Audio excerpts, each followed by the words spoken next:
Hello everyone! Dan and Qing are the core colors in the traditional Chinese color system. Dan is a color of fire, which is passionate and represents our vibrant life. Qing is the color of the sky, which is elegant, pure, and everlasting. In China, painters are called danqing hand, and the term danqing refers to the art of painting. Both Dan and Qing are pigments made from minerals which last longer than those made from plants. They are commonly used in the traditional Chinese painting and other art forms. In this section, we will introduce the red series in the Chinese art treasures, 中国剪纸, Chinese paper cutting, and the science series, 青瓷, the celadon, and 青花瓷, the blue and white porcelain. First, let's look at Chinese paper cutting.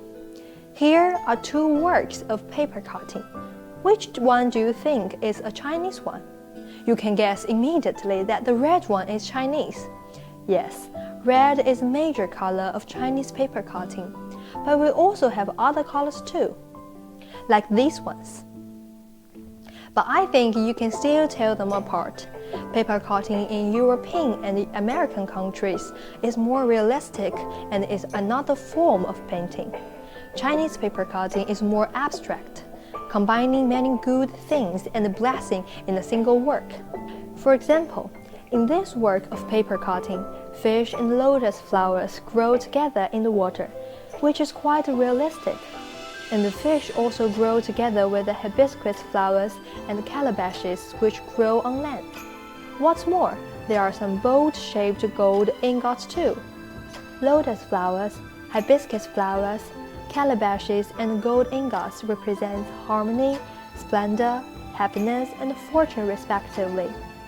Having such a paper cutting work at home, the Chinese fill their hearts with joy and happiness. Paper cutting is a kind of a hollowing out art, using scissors and carving knives to cut or carve on a piece-shaped material. Compared with other countries, Chinese paper cutting is closer to common people's life and therefore keeps its vitality and popularity among them. In ordinary people's life, paper cutting is one of the standards to evaluate women's ingenuity. When dealing with the image, paper cutters should not only make sure that all the lines are naturally connected, but also grasp the characteristics of the image. The images are usually a little exaggerated, but are concise, vivid, and lively. The most common method is to repeat the image by folding the material before cutting and carving. Therefore, the images are often in symmetry and the bright colors are often applied to highlight the important parts. For the ordinary people, paper cuttings is often used to decorate one's home, which can be placed on the window, on the cabinet, and especially as decorations on wedding days. Images of paper cutting vary from opera figures, birds and flowers, to grass, insects, fish, and beads, as well as some auspicious homophonic patterns. Paper cuttings convey Chinese people's pursuit of happiness, good fortune, and their yearning for a better life.